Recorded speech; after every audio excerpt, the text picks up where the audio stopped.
Hey survivors, it's your girl Ruriko here, and today I wanted to talk about the system and how they say that they have your children's best interest at heart. They're all about the children, they're all about basically looking after them, making sure that they get everything that they need. Now for me, that's not the experience I've had. My personal experience with it is that they say that they can do their best. They say that if a child can't be with their parents, that they will swoop in and sort everything out and blah blah blah, and it's better for the children to be where they have placed them. Now, I've spoken a lot about my child Mia, and one of the things that she's not allowed to have is social media. She's not allowed to go on any social media for her own protection, her own good. Social services was the one that identified this, and obviously listening to me as well, we both came to the conclusion that it is not safe for her to go on social media. But guess what?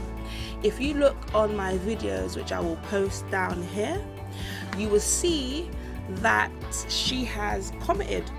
Not only has she commented on my videos, she was able to make a new YouTube account. She was able to, she ain't on the kids YouTube, no, she is on the full platform, the main YouTube platform, and she's made it, and she's put her full name as her name on YouTube, and she has proceeded to watch my videos and proceeded to comment on them.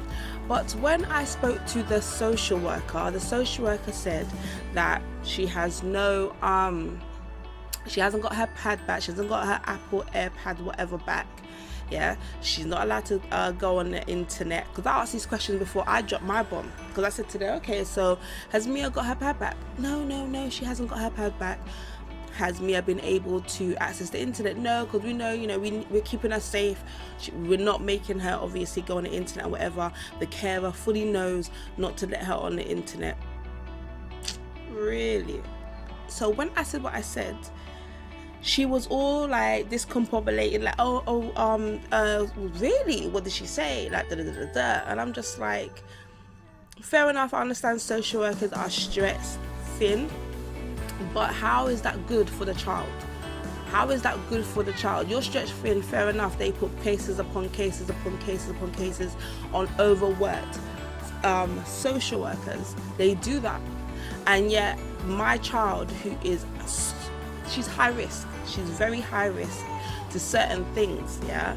And she's susceptible to certain people and the way that they talk to her and everything else. But yet she's gone on YouTube, made an account, yeah, because I had her old account. Her old account was governed by me, and it was a kids YouTube account that she had. So I know which account that is. This is a brand new account, brand new, and it has her full name in it. Her old one didn't. And yet she has come on social media, searched my channel to watch me. I don't mind my daughter watching me, it's not a problem, but I'm saying certain things on here. Do you understand? That's about her and my children and my life and whatever else without her. And yet she's able to access that. One of the things that they said that, no, we're going to keep her safe, and it's not going to happen. As a parent and having a child out there, it's bad enough that your child is out there and you can't parent that child. Do you understand? You can't hug that child when you want to hug that child. You can't kiss that child when you want to kiss that child. You can't take the child out when you want to take the child out.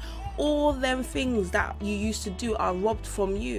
Do you understand? Not everybody that has a child in care made mistakes or put their child there. Do you know what I mean? You got people who have a child that has issues or problems and cannot deal with the environment that they're in, not because it's a bad environment in the sense of the child's getting hurt or abused or whatever, but an environment where the child cannot function properly because there's other children. They were doing things like putting her in places where there was older children or younger children, and she kept on getting moved from pillar to post, and that was advocating and I was arguing and I was debating and telling these people that, you know, my child is this, you've identified this, why is she not getting this, and all the rest of it. And eventually now she's calm, she's cool, she's able to go and be in a place where she hasn't got other children and she can be number one, and her ASD can be managed and the rest of it. But then now you're just gonna say, oh yeah, go on social media. We have a pending police investigation for the same reason. Do you understand? Like, there's things going on, and it stems from this type of thing. She was able to access social media, and yet we're here again only a couple of months down the line. Couple months, that's it, and my child pops up on my video, and all I can do is obviously tell the social worker, like I have done, and that's it. I would have thought that after the last incidents, plural, that they could get it right this time, because ultimately they're not the ones getting hurt. Ultimately, they're not the ones that it's going to be in a situation that they cannot handle. Ultimately, it's going to be my baby, my child, my Mia. And it's just something that me and her dad has to sit down and just watch happen, because all we can do is talk. And sometimes talking is, you know me, I'm a very good advocate for talking. I advocate for talking and talking at your problems or whatever. But when they are not obligated to listen or take your opinions or take your insights on board, what are you left with? Just empty. You know your words are empty. Because I've spoken about this before. I got the, oh no, this won't happen again, and you know, we're gonna make sure that there's strict things in place so this doesn't happen again, and you feel reassured, and you come out of the meetings or you come out of the phone conversation and say, yes, my child will be safe. Until when? The next time? I know social workers don't, you know, they're not there, but they are the ones that ultimately search for the carer, investigate the carer, talk to the carer, give the carer the case file, make sure that the carer is abiding by certain things. Yeah, they're the reasons they have meetings and all sorts of other stuff to make sure that the child has everything that they need, and the do's and the don'ts. So yes, they're not there in the house 24/7. Yes, they're not physically looking after the child. I get that, but yet ultimately you found this carer. Ultimately you searched her file and said, this is where my child should be. Ultimately you handed over the case file, and ultimately you did hand over and told the person what Mia should and shouldn't be doing. You did that, and ultimately you're the person that has to continue to manage that and make sure those things are still in place. You are that person. So yes, some of this blame lays at your feet.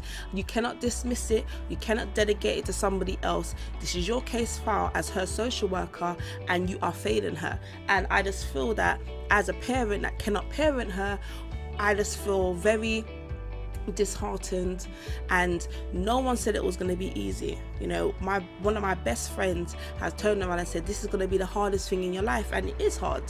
Sitting by and not physically being able to change a situation is one of the hardest things that human beings go through. Accepting that you can't change a situation physically, that you have to just sometimes let a situation go and see how it plans out. But it's so hard when it's a loved one. It's so hard when it's a loved one. What do you do when you love the person deeply to the core of you? You know what I mean? You try to do different things. You try to find different avenues to work around and see if you can actually make change. But on this occasion, I cannot.